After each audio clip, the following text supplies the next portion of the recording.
मराठी माणसाच्या मनावर अधिराज्य गाजवणारं एकमेव डिजिटल चॅनल सप्तनगरी न्यूज।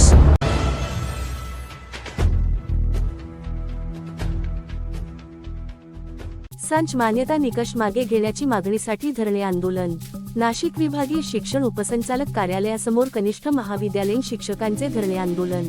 महाराष्ट्र राज्य कनिष्ठ महाविद्यालयीन शिक्षक महासंघाच्या नेतृत्वाखाली नाशिक विभागीय कनिष्ठ महाविद्यालयीन शिक्षक संघटनेतर्फे संच मान्यता निकषांमध्ये प्रस्तावित करण्यात आलेल्या बदलांच्या विरोधात शिक्षण उपसंचालक कार्यालय नाशिक येथे धरणे आंदोलन करण्यात आले।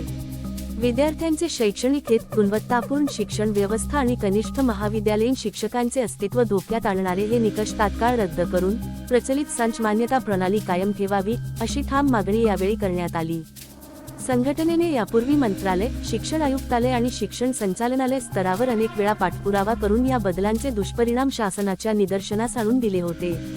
मात्र शासनाने शिक्षकांच्या आक्षेपांचा पुरेसा विचार न करता मसुदा पुढे नेल्याने शिक्षकांमध्ये तीव्र नाराजी निर्माण झाली आहे। या पार्श्वभूमीवर नाशिक विभागीय कनिष्ठ महाविद्यालयीन शिक्षक संघटनेच्या नेतृत्वाखाली नाशिक, धुळे, जळगाव आणि नंदुरबार जिल्ह्यातील शिक्षकांनी शिक्षण उपसंचालक कार्यालय नाशिक येथे धरणे आंदोलन करून शासनाचे लक्ष वेधले।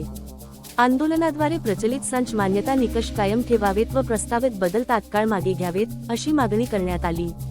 आंदोलनाचे नेतृत्व महाराष्ट्र राज्य कनिष्ठ महाविद्यालयीन शिक्षक महासंघाचे राज्याध्यक्ष डॉक्टर प्राध्यापक संजय शिंदे यांनी केले। यावेळी डॉक्टर प्राध्यापक संजय शिंदे, प्राध्यापक सतीश पाटील, प्राध्यापक नंदन वळीणकर आणि प्राध्यापक गणेश सोनवणे यांनी उपस्थित शिक्षकांना मार्गदर्शन करताना संच मान्यता निकषांतील प्रस्तावित बदलांचे दुष्परिणाम विशद केले व शासनाने हे निकष तात्काळ मागे घ्यावेत, अशी मागणी केली।